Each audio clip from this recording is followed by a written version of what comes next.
ली थी working capital management के ऊपर, और उसमें कल हमने जो बात की वर्किंग कैपिटल फाइनेंसिंग की different strategies, moderate, aggressive, conservative, short term, long term sources को लेके हम किस तरह करंट एसेट्स को फाइनेंस कर सकते हैं, और ऑपरेटिंग साइकिल से मुराद है, इस पे हमारी बात हुई। ऑपरेटिंग साइकिल पे हमने डिस्कशन स्टार्ट इसलिए की कि हमें वर्किंग कैपिटल में इन्वेस्टमेंट कितनी चाहिए, बहुत से फैक्टर के अलावा वो ऑपरेटिंग साइकिल की लेंथ पे भी डिपेंड करता है कि हमें कितना पैसा चाहिए होगा अपने बिजनेस में, करंट एसेट्स में, वर्किंग कैपिटल में इन्वेस्ट करने के लिए।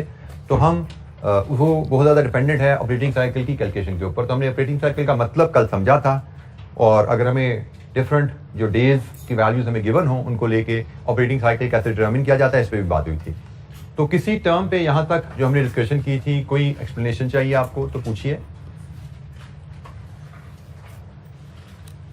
अच्छा जी, अब ये जो वर्किंग कैपिटल पीरियड्स हम कैलकुलेट कर रहे थे, डेटर डेज, इन्वेंट्री डेज और क्रेडिटर डेज, इनकी कैलकुलेशन, क्योंकि एज अ फाइनेंस मैनेजर हमें जो रोल प्ले करना पड़ेगा अपनी कंपनी में, उसमें we will be required to calculate cash operating cycle for our company from financial statements.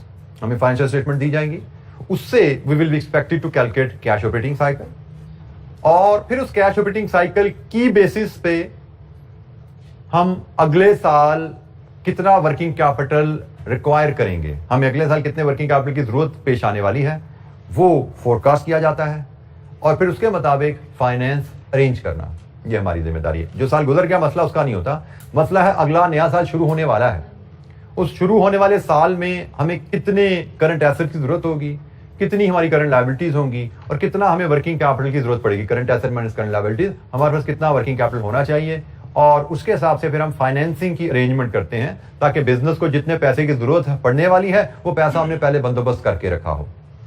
तो उसके लिए सबसे पहले जो चीज हम सीखने जा रहे हैं कि हम कैश ऑपरेटिंग साइकिल के जो कंपोनेंट्स हैं, inventory days, debtor days, creditor days, इनको कैसे कैलकुलेट करते हैं। हम कंपोनेंट्स कैलकुलेट करेंगे तो इस सिंपल इक्वेशन की वजह से हमें कैश ऑपरेटिंग साइकिल मिलेगा, कैश ऑपरेटिंग साइकिल मिलेगा तो फिर ही हम फ्यूचर की प्लानिंग कर सकते हैं। तो हमारा पहला काम है ये जो वर्किंग कैपिटल पीरियड्स हैं इनको कैलकुलेट करना। सबसे पहले हम इन्वेंट्री डेज की बात करते हैं। अच्छा, बल्कि मैं आपको ये डेटर डेज से पहले आपको एक कॉन्सेप्ट समझा दूं, ये फार्मूला है क्या। ये जी, आप सिर्फ इस फार्मूला पे भी फोकस कीजिए और किसी दाएं बाएं चीज को फोकस ना कीजिए। डेटर डेज, सबसे पहले we should know debtor days हमें क्या बताता है। डेटर डेज हमें बताता है कि हम हमारे कस्टमर सेल्स के पेमेंट तक जनरली कितना टाइम लेते हैं, जिसको हम कह देते हैं कि डेटर डेज जनरली हमें हमारी कंपनी की क्रेडिट पॉलिसी के बारे में बताता है कि हम अपने कस्टमर को कितने दिनों का उधार दे रहे हैं। डेटर डेज हमें बता रहा है कि हम अपने कस्टमर को कितने दिनों का उधार दे रहे हैं, हमारे कस्टमर कितने दिनों में पैसा वापस करते हैं। ये फार्मूला जो लिखा नजर आ रहा है ना, इसको आप अगर छोड़ दो, सिंपल जबान में मैं आपको इसका मीनिंग समझा दूं। अगर लेट्स अज्यूम आपने एक नया बिजनेस शुरू किया, आपने नया बिजनेस शुरू किया और आपने पॉलिसी रखी है 20 डेज क्रेडिट। आपने 20 डेज क्रेडिट की पॉलिसी रखी, मतलब आप सेल करो 20 दिन बाद पैसे देना, ठीक है जी, ये आपकी पॉलिसी है। एंड अज्यूम आपकी एवरेज डेली सेल 100 है, आपकी एवरेज डेली सेल 100 है। आपने कारोबार शुरू किया, पहले साल सेल की, पहले दिन सेल की 100 रुपए की, पैसा मिला। दूसरे दिन सेल की 100 रुपए की, पैसा मिला। डेटर बैलेंस कितना हो गया? 200। तीसरे दिन सेल की 300, डेटर बैलेंस बढ़ता जा रहा है। 20वें दिन सेल की डेटर बैलेंस 2000। अब 21वें दिन सेल करोगे 100 की, तो पहले दिन का कस्टमर पैसा वापस करेगा, यही हो रहा है ना। 22वें दिन सेल करोगे 100 की, दूसरे दिन का कस्टमर पैसा वापस करेगा। तो 20 दिन की सेल का मतलब 20 दिन की क्रेडिट पीरियड है, 100 दिन की एवरेज सेल है, इसका मतलब आपका डेटर बैलेंस 2000 रहेगा। ये इंफॉर्मेशन है ना यहां से। तो भाई हमें जो पहली चीज हमने सीखनी है कि अगर हमें कंपनी की बैलेंस शीट दी जाए और हमसे कहा जाए उसके डेटर डेज बताओ क्या है, तो हम इसी कैलकुलेशन से बड़ी आसानी से समझ सकते हैं कि डेटर डेज की कैलकुलेशन रहेगी debtor balance divided with average daily credit sale का वर्ड डाल दीजिए यहां पे, उधार पे, क्योंकि कैश पे भी सेल होती है ना, डेटर तो क्रेडिट सेल से बनते हैं। यही लिखा हुआ ना हमने कि अगर मुझे ये नहीं पता, मुझे सिर्फ सेल बता दी, मुझे बता दिया डेटर का बैलेंस क्या है 2000, और मुझे बता दीजिए डेली सेल कितनी है, 100 रुपया, तो मैं आसानी से बता सकता हूँ 20 दिन का उधार देते हैं जी हम, यही है, हम 20 दिन का डेली उधार देते हैं। बड़ी आसानी से हम ये गेज कर सकते हैं इस डाटा की मदद से। हमें बता दिया जाए कि भाई हमारा डेटर बैलेंस 2000 का है और हमारी एवरेज डेली सेल 100 रुपया है। क्रेडिट सेल्स यहाँ पे वर्ड में अगर ओमिट कर गया, एवरेज डेली क्रेडिट सेल यहाँ पे भी हम डाल देते हैं। अगर वो बता दिया जाए क्रेडिट सेल हमारी 100 रुपये है, तो हम आसानी से सर्टेन कर सकते हैं कि भाई debtor balance over average daily cell, 20 दिन का पैसा हमारा डेटर में फंसा हुआ है। इसका मतलब डेटर ऑन एवरेज 20 दिन बाद पैसे देते हैं। और यही फॉर्मूला है हमारा डेटर डेज कैलकुलेट करने का। Debtor balance over average credit sale, और एवरेज क्रेडिट सेल कैसे आएगी, over annual credit sale divided with 365, ऐसे ही एवरेज डेली सेल आएगी। और मैथमेटिकली ये 365 यहां पे आके मल्टीप्लाई हो जाता है। तो फार्मूला जो आपको किताबों में लिखा नजर आता है ना, वो ये फार्मूला होता है। लॉजिक क्या है बेसिकली, ये लॉजिक है कि debtor balance over average daily credit sale. दिखने में आपको ये ऐसे नजर आ रहा होता है कि जी ओवर एनुअल सेल इनटू 365, तो बेसिकली ये average credit sale, daily credit sale निकाली जाती है ऐसे, और इस फार्मूले में ये 365 ऊपर जाकर मल्टीप्लाई हो जाता है। तो बेसिक कॉन्सेप्ट है debtor balance over an average daily credit sale. इस फार्मूले के तहत ये आपका डेटर बैलेंस निकलता है। तो दिखने में ये फार्मूला ऐसा रहेगा, याद करने में आपको ऐसा भी याद रहना चाहिए, आपको लॉजिक भी याद होनी चाहिए, तभी आप एग्जाम में अच्छा परफॉर्म कर सकते हो। बात का सवाल में आपको ये कहेगा डेटर बैलेंस कैलकुलेट करो, डेटर डेज कैलकुलेट करो, तो फार्मूला याद है, कैलकुलेट कर लिया, लेकिन बात का वो किसी और तरह से में चलाता है। उसके लिए हमें ये कॉन्सेप्ट भी याद होना चाहिए कि भाई debtor balance over average daily credit sale, basic formula ये है। वो एवरेज डेली क्रेडिट सेल निकालने का तरीका है कि annual credit sale divide with 365, वो एवरेज डेली क्रेडिट सेल निकालने का तरीका है। तो उसके हिसाब से ये फार्मूला फिर इस तरह अमेंड हो जाता है। फार्मूला ये और ये सेम है, सिर्फ फर्क यह है कि यहाँ पे एवरेज डेली क्रेडिट सेल की फिगर अवेलेबल होता है, ऐसे कर लेना। एवरेज डेली सेल अवेलेबल नहीं है, एनुअल सेल अवेलेबल है, तो आप इस तरह भी इसको यूज कर सकते हैं फार्मूला को। तो ये कॉन्सेप्ट आपने याद रखना है। इसी कॉन्सेप्ट के तहत, इसी बेस के तहत हमें बैलेंस शीट इंफॉर्मेशन अवेलेबल हो, क्रेडिट सेल्स की फिगर हमें पीएनएल से मिलेगी, डेटर बैलेंस की फिगर हमें बैलेंस शीट से मिलेगी, हम डेटर बैलेंस निकाल सकते हैं। इसी अंदाज में हम इन्वेंट्री डेज भी निकाल सकते हैं। इन्वेंट्री बैलेंस की फिगर हमें बैलेंस शीट से मिली, कॉस्ट ऑफ सेल्स की फिगर हमें पीएनएल से मिली, इन्वेंट्री बैलेंस आ गया, इन्वेंट्री डेज आ गए। अभी हम सिर्फ एक फिगर को डिस्कस कर रहे हैं, इस फार्मूला को डिस्कस कर रहे हैं। अभी ये फार्मूला इंटेंशनली मैं इस पे भी नहीं जा रहा है, इसको बाद में डिस्कस करेंगे सेकंड सेट ऑफ फार्मूला को। तो इन्वेंट्री डेज हमें क्या बताते हैं, इन्वेंट्री हमारे पास कितने दिन रही बिकने से पहले, इन्वेंट्री हमारे पास कितने दिन रही बिकने से पहले।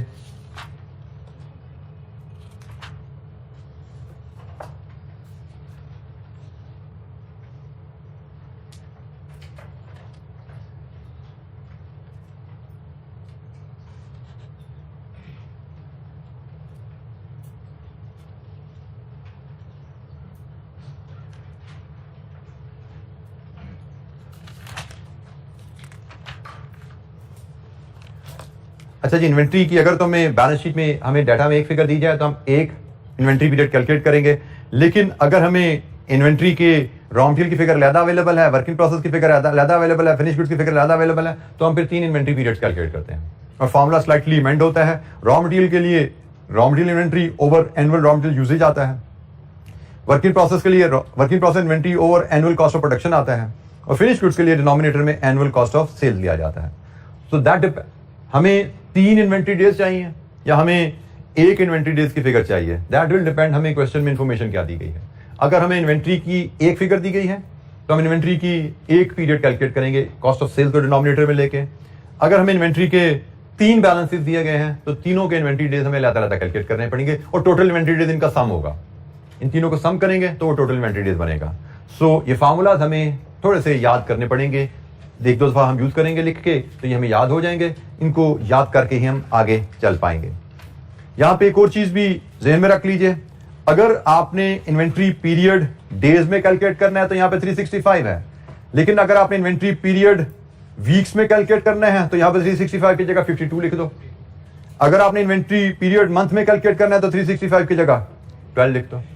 तो ये भी एग्जामिनर क्वेश्चन पे डिपेंड करेगा, हमारी रिक्वायरमेंट पे डिपेंड करेगा कि हमें इन्वेंट्री पीरियड डेज में कैलकुलेट करने को कहा गया है वीक्स में कैलकुलेट करने को कहा गया है, मंथ्स में करने को कहा गया है। हमें सिर्फ इस फिगर को बदलना है। डेज में कैलकुलेट करना है तो 365, वीक्स में कैलकुलेट करना है तो 52, मंथ्स में कैलकुलेट करना तो यहां पे 12 आ जाएगा। सो डेटर पीरियड, इन्वेंट्री पीरियड और इसी अंदाज में क्रेडिटर पीरियड। क्रेडिटर पीरियड का कॉन्सेप्ट भी वही है, creditors balance over average daily credit purchase. और एवरेज डेली क्रेडिट परचेज क्या होता है? Annual credit purchase divided with 365, और डिवाइड विद 365 मल्टीप्लाई होकर ऊपर चला जाता है।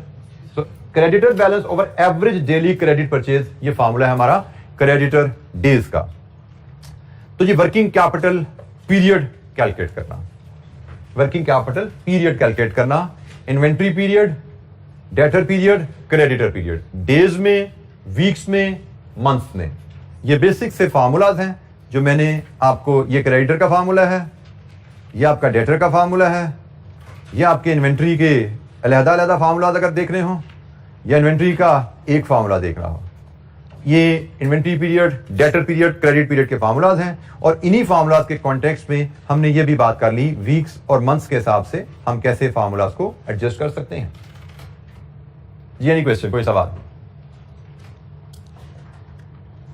अच्छा, ये एक छोटी सी इलस्ट्रेशन पहले इन फार्मूलाज को लेके करते हैं, फिर हम मजीद, अभी मैंने ये आप देख रहे होंगे, मैंने ये चीज आपको अभी डिस्कशन में नहीं लाया, ये चीज अभी मैं आपकी डिस्कशन में नहीं लाया, इनको हम देखेंगे जरा बाद में। पहले हम एक बेसिक जो फार्मूलाज डिस्कस किए हैं उनके हिसाब से एक इलस्ट्रेशन देखते हैं, illustration number 2।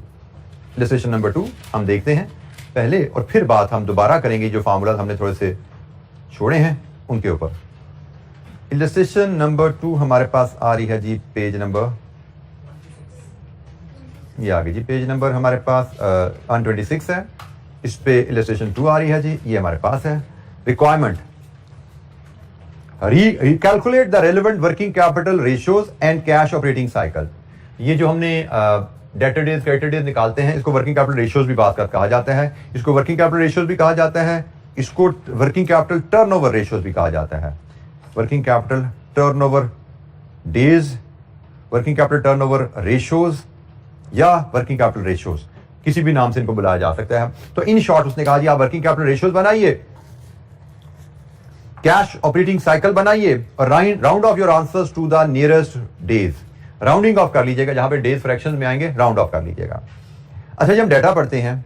Ji limited has the following figures from its most recent accounts, rupees in million, receivables, payables, raw material, work in process, finish goods, sales 80% credit, material purchases all on credit, cost of sales में 80% material है। अच्छा जी, हमें data दिया गया है और हमसे कहा गया है कि हम डेज को कैलकुलेट करें। सबसे पहले रिसीवेबल डेज एक ही फार्मूला है, पेएबल डेज एक ही फार्मूला है, इन्वेंट्री डेज 1 2 3 3 फार्मूला दी। तो हमें ये फार्मूला हमारे पास अवेलेबल हैं। सबसे पहले हम ये फार्मूला अपने सामने जरा लाते हैं याद दहानी के लिए, फिर हम कैश ऑपरेटिंग साइकिल यहां से कैलकुलेट करेंगे। तो सबसे पहले let's copy the formulas.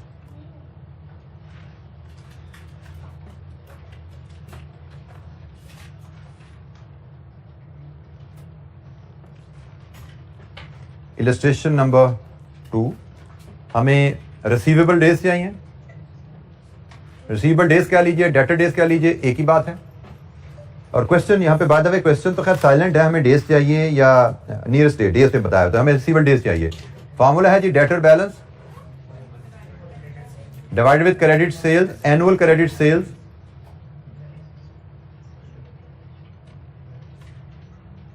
Into 365। फिर हमारा पेबल डेज की वर्किंग है, creditors balance over annual credit purchases into 365। इसके बाद हमारे पास ये raw material days, it is raw material inventory over annual raw material usages into 365। फिर है जी work in process days, work in process inventory divided with annual cost of production into 365।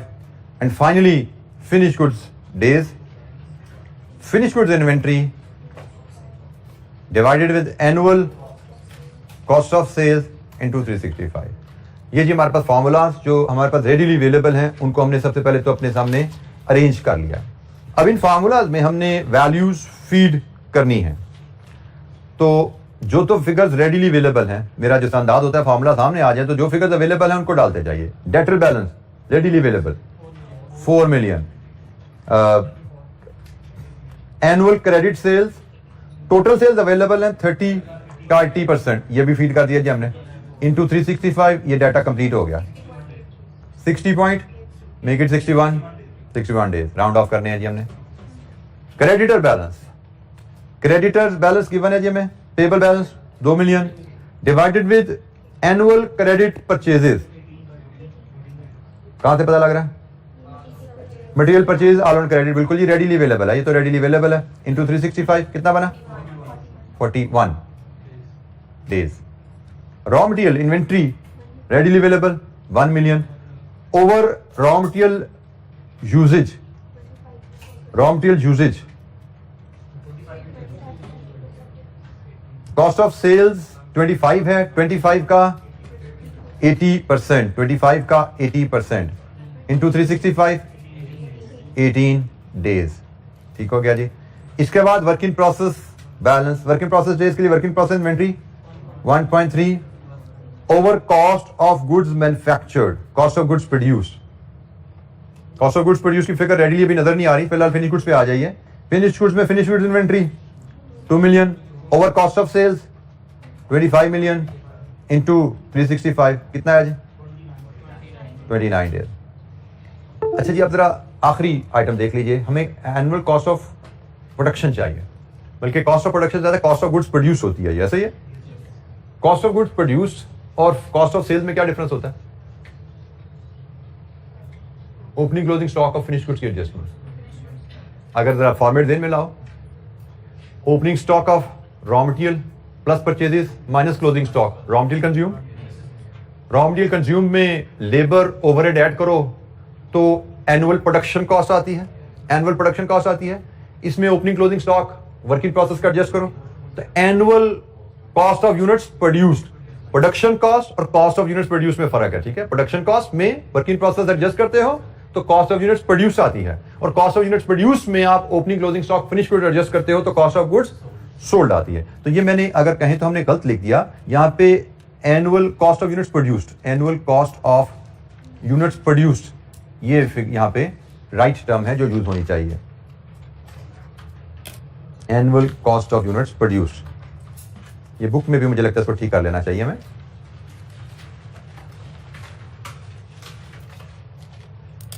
अच्छा जी, cost of unit produce. अब हमने कहा जी cost of units produce और cost of goods sold में opening closing stock की फिनिश गुड्स की adjustment होती है, और हमारे पास तो फिनिश गुड्स की वैल्यू सिर्फ एक ही अवेलेबल है, दूसरी अवेलेबल ही नहीं है। इस तरह के केस में हम अज्यूम करेंगे कि भाई दूसरी वैल्यू भी सेम ही होगी। जब वैल्यू सेम है तो इसका मतलब जो कॉस्ट ऑफ गुड्स सोल्ड है वही कॉस्ट ऑफ गुड्स प्रोड्यूस आ जाएगी। ठीक है, तो ये ध्यान में रखना है। अगर तुम्हें डाटा गिवन है तो हम ओपनिंग क्लोजिंग स्टॉक की एडजस्टमेंट से कॉस्ट ऑफ गुड्स सोल्ड से कॉस्ट ऑफ गुड्स प्रोड्यूस पे जा सकते हैं, नहीं अवेलेबल तो हम अज्यूम करेंगे ये सेम ही होगी। लीजिए जी, यहां से आपके पास ये वैल्यू भी आ गई 19 डेज।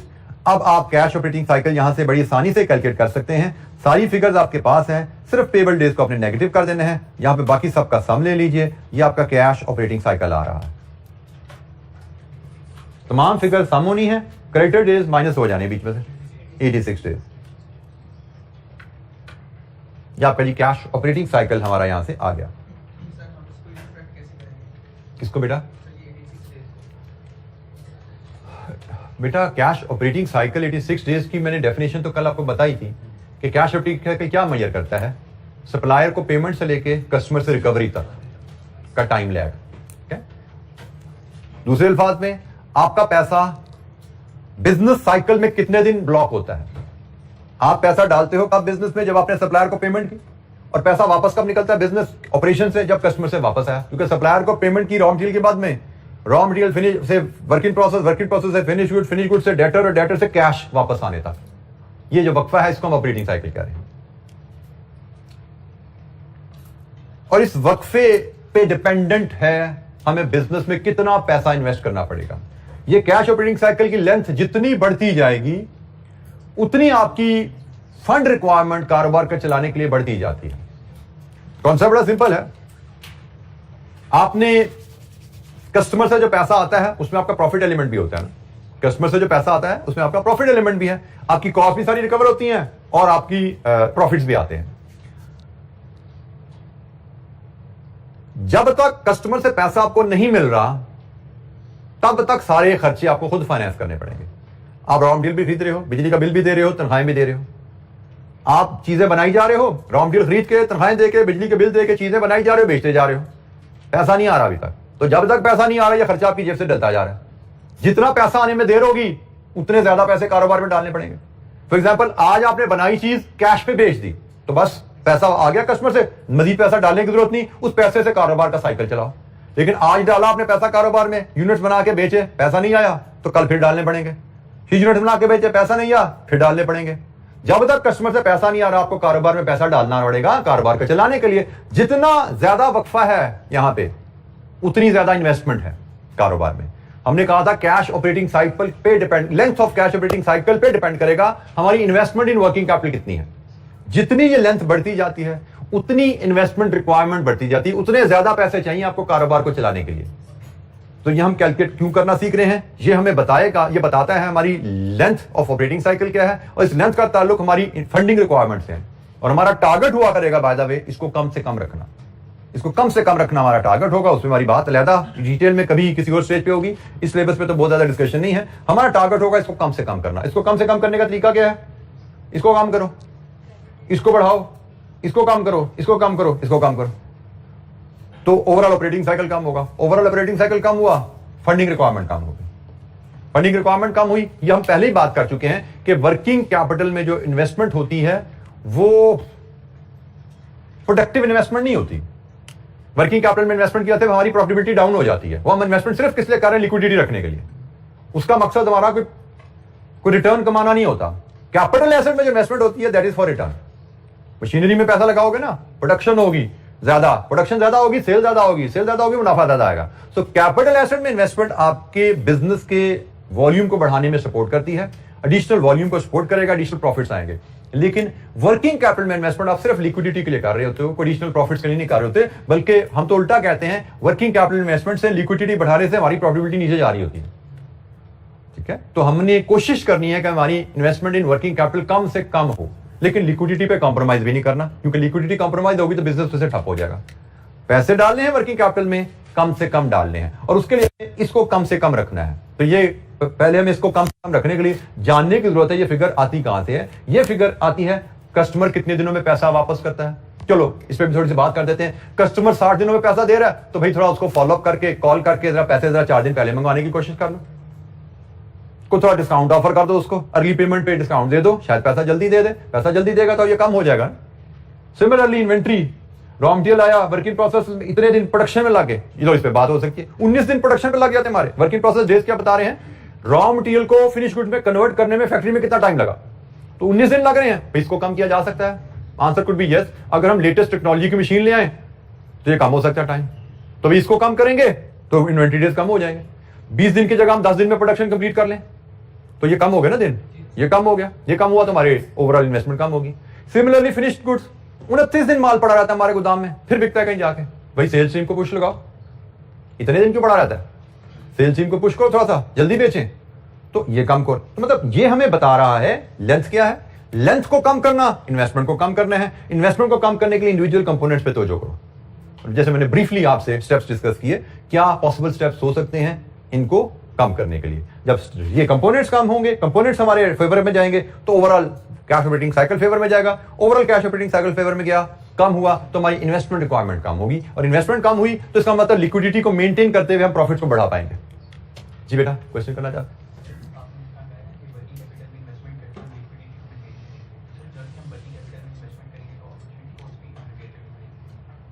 यही तो हम बात करते आ रहे हैं बेटा कि लिक्विडिटी की कॉस्ट है।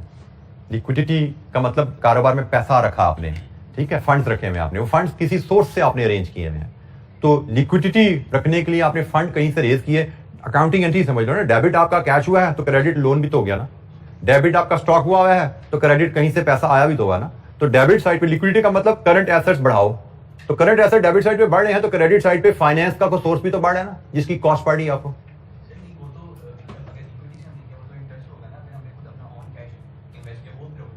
अपना कैश है तो उसकी अपॉर्चुनिटी कॉस्ट ऑफ फंड्स है। अपना कैश भी, अपना कैश में इक्विटी समझ लो ना आप। अपना कैश इक्विटी है तो इक्विटी भी तो कॉस्ट होती है। कोई business is a separate entity.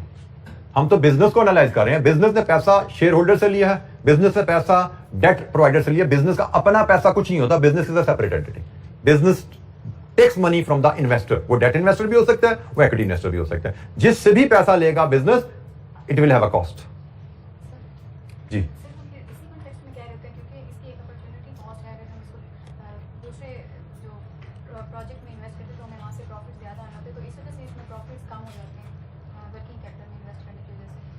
बेटा, वर्किंग कैपिटल में एक, आप सिर्फ एक बिजनेस को ध्यान में रखो। We are talking about one business. उस बिजनेस में जब आप वर्किंग कैपिटल में पैसा डालते हो, डेबिट साइड पे पैसा आपका एसेट में इन्वेस्ट होता है, तो क्रेडिट साइड पे लोन भी उस बिजनेस में बढ़ा है। यू हैव टू पे इट्स कॉस्ट। लिक्विडिटी बढ़ाओगे तो लोन बढ़ेगा क्रेडिट साइड पे, उसकी कॉस्ट आपको पे करनी पड़ेगी। We are not talking about the other businesses opportunities, we are just talking about one business जिसमें आपने एसेट बढ़ाए डेबिट साइड पे, तो क्रेडिट साइड पे लोन बढ़ा और उसकी कॉस्ट आपको पे करनी पड़ेगी। तो लिक्विडिटी हैज अ कॉस्ट। जी बेटा,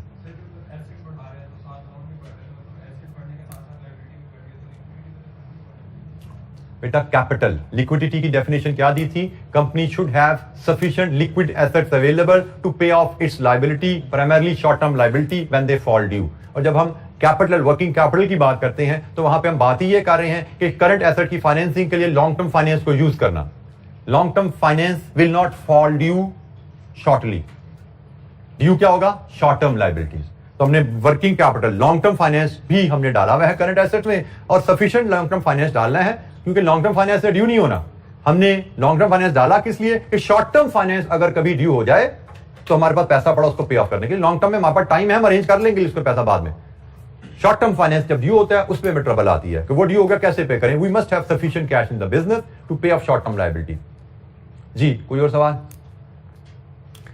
अच्छा जी, ये हमने एक छोटी सी कैलकुलेशन देखी कैश ऑपरेटिंग साइकिल की। एक और इलस्ट्रेशन है जी कैश ऑपरेटिंग साइकिल की, वो भी देख लेते हैं। इलस्ट्रेशन 3।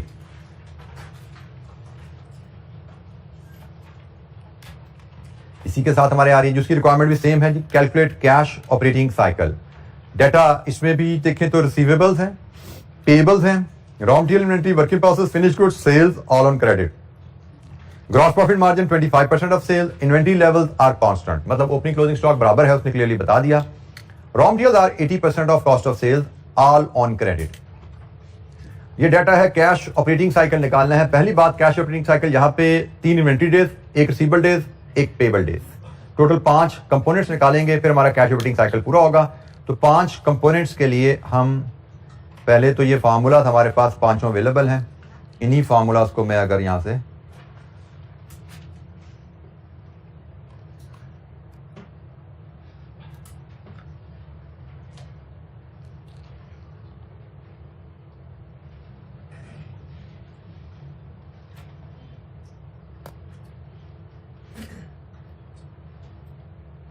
इलस्ट्रेशन 3 फार्मूला, इनमें जैसे हमने कहा था जो जो वैल्यूज अब रेडीली अवेलेबल हैं डालते जाते हैं। रिसीवेबल का डेटर बैलेंस अवेलेबल है जी, डेटर बैलेंस बिल्कुल अवेलेबल है जी, 3,06,000। क्रेडिट सेल्स अवेलेबल हैं, बिल्कुल अवेलेबल है, उसके 3.6 मिलियन की सेल्स हैं, सारी क्रेडिट पे हैं। ये जी डेटर बैलेंस, तो हमारा डेटर डेज तो निकला है कितने जी? 31 डेज। इसके बाद पेबल डेज के लिए पेबल बैलेंस अवेलेबल है 130, और इसके बाद हमें चाहिए एनुअल क्रेडिट परचेजेस। तो क्रेडिट परचेजेस की फिगर रेडीली अवेलेबल नहीं है, इसको भी हम होल्ड करते हैं, आगे चले जाते हैं। हमने कहा जी रॉ मटेरियल इन्वेंट्री का बैलेंस अवेलेबल है, बिल्कुल अवेलेबल है। रॉ मटेरियल इन्वेंट्री के साथ एनुअल रॉ मटेरियल यूजेज चाहिए, ये भी अभी शायद raw material are 80% of cost of sales. चलिए ये भी निकाल लेते हैं, कॉस्ट ऑफ सेल्स आएगा तो ये भी निकल आएगा हमारे पास। आगे चलते हैं, वर्क इन प्रोसेस इन्वेंट्री कितनी है? 350,000। कॉस्ट ऑफ यूनिट्स प्रोड्यूस, इस पे भी बात करते हैं। मजीद आगे चलते हैं, फिनिश गुड्स इन्वेंट्री कितनी है? 200,000। लीजिए जी, यहां से अब बात हमारी चलनी शुरू होगी। कॉस्ट ऑफ सेल्स से आइए, हमें बताया गया है gross profit margin is 25%। Gross profit margin 25% का मतलब सेल्स का 75% कॉस्ट ऑफ सेल्स है। ठीक हो गया जी। तो यहां से आपके फिनिश गुड डेज आए कितने जी? 27, 2.7 मिलियन आपकी फिनिश गुड्स आ रही हैं, कॉस्ट ऑफ सेल्स आ रही हैं 27 डेज। 2.7 मिलियन आपकी कॉस्ट ऑफ सेल्स है, सही है जी। अब हमें कॉस्ट ऑफ यूनिट्स प्रोड्यूस चाहिए। कॉस्ट ऑफ सेल्स और कॉस्ट ऑफ यूनिट प्रोड्यूस में क्या डिफरेंस होता है, क्या एडजस्टमेंट होती है?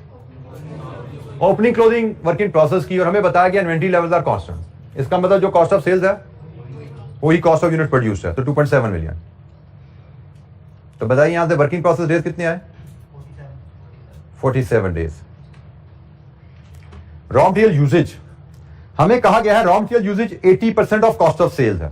तो भाई 2.7 मिलियन का 80% ये आपकी रॉ मटेरियल यूजेज है।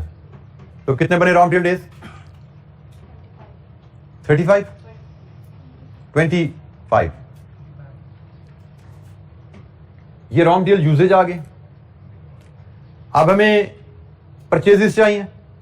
यूजेज से परचेजेस में क्या एडजस्टमेंट होती है? रॉ मटेरियल यूजेज और रॉ मटेरियल परचेजेस में क्या एडजस्टमेंट होती है? Opening closing stock of raw material. तो स्टॉक तो कांस्टेंट है, तो इसका मतलब जितनी यूजेज उतनी परचेजेस। तो 2.7 मिलियन का 80% कितना है जी? 260,000। लीजिए raw material inventory days, sorry payable days कितना है? 22 डेज। ये पेबल डेज आ गया जी 22 डेज। और हमारे यहां से डाटा सारा कंप्लीट हो गया। लीजिए जी, ये क्रेडिटर डेज हैं, ये नेगेटिव हैं, बाकी सब को सम करने हैं। आपका वर्क कैश ऑपरेटिंग साइकिल पता लगेगा यहां से कितना है जी? 108 डेज। ये जी हमारा cash operating cycle days. Cash operating cycle पे हमारी investment in working capital dependent है। हमारी कोशिश होनी चाहिए कैश ऑपरेटिंग साइकिल को मॉनिटर करें और कैश ऑपरेटिंग साइकिल की लेंथ को कम से कम करें। लेंथ को कम करने का तरीका डेटर से कलेक्शन स्पीडीली करें, प्रोडक्शन प्रोसेस को एफिशिएंट करें, सेल्स टीम को एफिशिएंट करें और इन्वेंट्री मैनेजमेंट ओवरऑल इंप्रूव करें। तो हमारा कैश ऑपरेटिंग साइकिल कम हो जाएगा। कैश ऑपरेटिंग साइकिल कम होगा तो उससे हमारी इन्वेस्टमेंट रिक्वायरमेंट रिड्यूस हो जाएगी। हम कम पैसों से अपना बिजनेस चला पाएंगे। हम ये बात पहले कर चुके हैं कि लिक्विडिटी में, करंट एसेट में ज्यादा पैसे रखना सिर्फ लिक्विडिटी की वजह से है, लेकिन लिक्विडिटी के लिए जरूरी नहीं कि हम पैसे ही बढ़ाएं। लिक्विडिटी हम एफिशिएंसी से भी बढ़ा सकते हैं। हम एफिशिएंसी से भी लिक्विडिटी को भी बढ़ा सकते हैं। जी एनी क्वेश्चन, कोई सवाल? अच्छा, ये जो फॉर्मूलाज मैंने स्किप किए थे, मैं जरा उन पे भी 1 मिनट आपसे बात कर लूं। बाज का एग्जामिनर हमें इन्वेंट्री डेज की जगह इन्वेंट्री टर्नओवर का डाटा दे देता है। इन्वेंट्री टर्नओवर अगर आप देखो तो सिंपली इस फैक्टर का रेसिप्रोकल है। Inventory over cost of sales, cost of sales over inventory. ठीक है जी। इन्वेंट्री टर्नओवर टाइम्स में कैलकुलेट किया जाता है। फॉर एग्जाम्पल, आपको कहा जाए आपकी इन्वेंट्री बैलेंस 100 है, आपकी कॉस्ट ऑफ सेल्स 1000 है, तो आपका यहां से इन्वेंट्री डेज कितने बनते हैं? 37 डेज बनते हैं।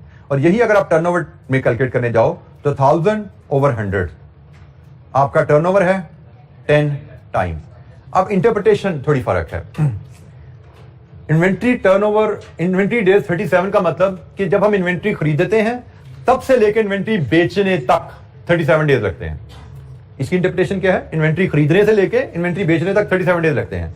और टर्नओवर की इंटरप्रिटेशन क्या है कि हम साल में 10 दफा स्टॉक बेचते हैं। हमने स्टॉक खरीदा फिर बेचा, खरीदा फिर बेचा, हमने साल में 10 दफा स्टॉक बेचा।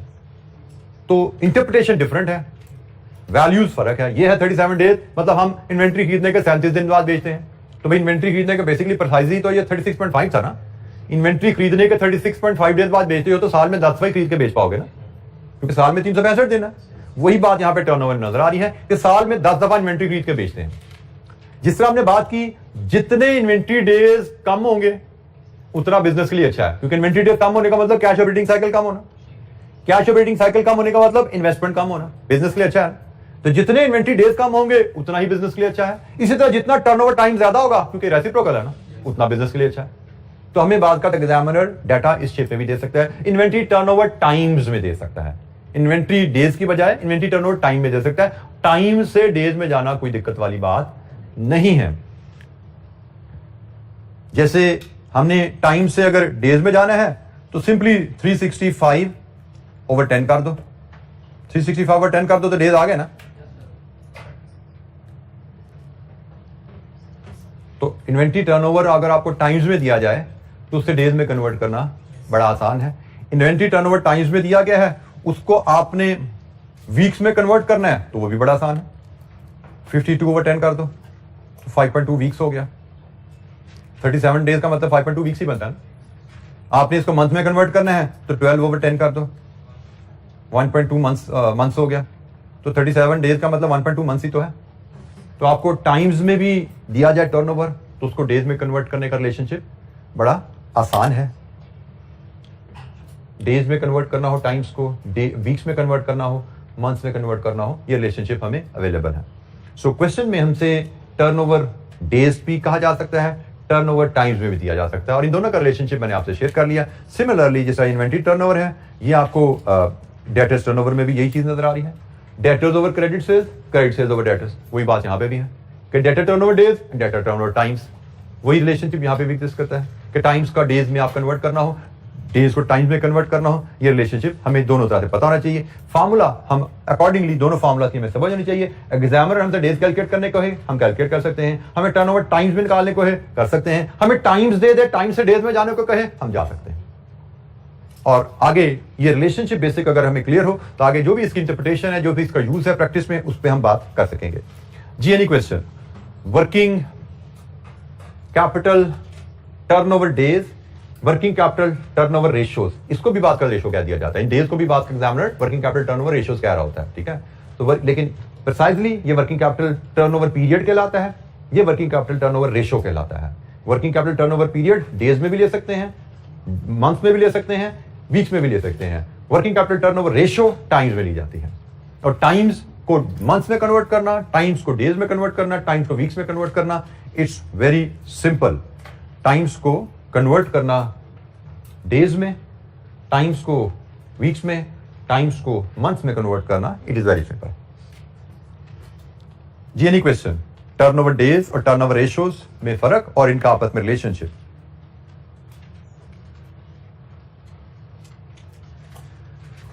अच्छा जी, हमें working capital turnover ratios, working capital turnover periods हमें कैलकुलेट करना आना चाहिए, और फिर हमने उसका कंपैरिजन रेगुलरली करना होता है इंडस्ट्री के साथ भी और अपने पिछले पीरियड्स के साथ भी, ताकि हम देख सकें हमारी कंपनी की परफॉर्मेंस इंडस्ट्री के मुकाबले में कैसी है, हमारी कंपनी की परफॉर्मेंस अपने पिछले साल के मुकाबले में कैसी चल रही है। सो आप अदर इंडस्ट्री से कंपैरिजन करते हो, for example inventory turnover period, average collection period and average payment period should be about the same for all the companies operating in the same industry. This is the general guideline. आप comparison क्यों कर रहे हैं industry से? आप देखना चाहते हो हमारे कंपैटिटर के पीरियड्स कितने आ रहे हैं, इन्वेंट्री, डेटर्स, क्रेडिटर्स के, क्या हमारा भी सेम वही वैल्यूज है? Ideally it should be the same. अगर फर्क है तो उसकी जस्टिफिकेशन होनी चाहिए। फॉर एग्जाम्पल आपने कहा हमारा डेटर पीरियड ज्यादा आ रहा है, वजह क्या है? इंडस्ट्री में सारे लोग लोकल सेल कर रहे हैं, हम तो एक्सपोर्ट कर रहे हैं, तो एक्सपोर्ट में पैसा आने में टाइम लग जाता है। If you have the justification you are happy. आपने देखा हमारा वर्किंग प्रोसेस डेज इंडस्ट्री से बहुत ज्यादा आ रहा है, भाई ये क्या मसला है? वो 10 दिन में रॉ मटेरियल को फिनिश गुड में कन्वर्ट करते हैं, हम 15 दिन में क्यों कर रहे हैं? इन्वेस्टिगेट करो। जवाब शायद वही मिलेगा जो मैं पहले बता चुका, हमारी मशीनरी पुरानी हो चुकी है, हमारे कंपैटिटर ने नई टेक्नोलॉजी में इन्वेस्टमेंट कर दी हुई है, हमने भी टेक्नोलॉजी अपग्रेड नहीं की, इसलिए हमारे दिन ज्यादा लग रहे हैं। तो ये चीज ध्यान में रखिए, अगर हम अपने कंपैटिटर से पुअरली परफॉर्म कर रहे हैं किसी एरिया में, तो हम कंपैटिटर के मुकाबले में इनकम्पैटिटिव हो जाएंगे। आज इनकम्पैटिटिव होंगे, कल आउट ऑफ बिजनेस हो जाएंगे। तो हमें कंपैटिटर से अपना कंपैरिजन करना है।